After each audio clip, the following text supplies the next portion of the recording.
discussing about my drug of the day, which is the Eliquis. The generic name of the Eliquis is Apixaban, and the name Eliquis is the brand name.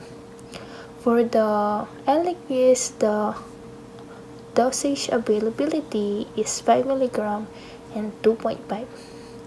The recommended dose of Eliquis for most patients is 5 mg orally twice a day, and the recommended dose of Eliquis is 2.5 mg twice a day in the patient at least two of the following characteristics.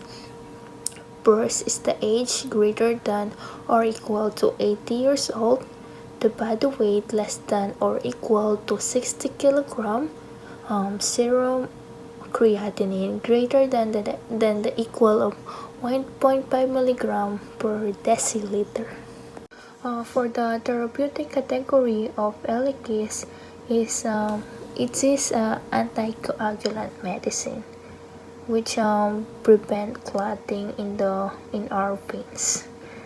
And for the indication, it's used for the reduction of risk of stroke and systemic embolism in non-valvular atrial fibrillation. And it also used as a prophylaxis of deep vein thrombosis following of knee replacement surgery. Eliquis is indicated for the prophylaxis of deep vein thrombosis, which may lead to pulmonary embolism in patients who have undergone with hip or knee replacement surgery. So for the Eliquis, it is an orally available factor of XA inhibitor. The mechanism action of the Apixaban inhibits the pre- and clot bond FXA and prothrombinase activity. Sila yung mga process para mag-clot yung blood. So, yung ginagawa ng Apixaban, inhibit niya yung clot band ng FXA and prothrombinase activity. So, para hindi siya mag-clot, na yung clot na yon magdudulot ng stroke. For the Apixaban, it has no direct effect on the platelet aggregation, but directly inhibits the aggregation induced by thrombin by inhibiting the FXA. Apixaban decreases thrombin generation and thrombus development. For the common side effects is chest pain or tightness, swelling of your face or tongue, trouble breathing or wheezing, feeling dizzy or faint, bleeding, spinal or epidural clot, and for most of the time yung side effect talaga ng Eliquis is bleeding, because remember Eliquis is for the blood, is a blood thinner, so usually nagkakos siya ng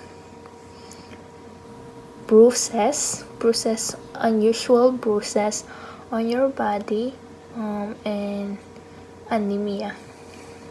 For the clinical verse of Eliquis, for people taking Eliquis for atrial fibrillation, so yung mga people with atrial fibrillation, increased risk of forming a blood clot in the heart, which can travel to the brain, causing stroke. So yung Eliquis mostly ginagamit siya ng mga people who have atrial fibrillation. Eliquis drug label come from the black box warning, unlike the other anticoagulant medicine. Premature discontinuation of any oral anticoagulant, including Eliquis, it may increase the risk of thrombotic events. Thrombotic events may cause stroke to the patient. To reduce this risk, consider the coverage with anticoagulant if the Eliquis is discontinued for reason of other pathological bleeding for completion of a course of therapy. Epidural and spinal hematomas may occur to patients treated with Eliquis who are receiving neurasal anesthetic or undergoing spinal fracture. These hematomas may result in a long or permanent paralysis.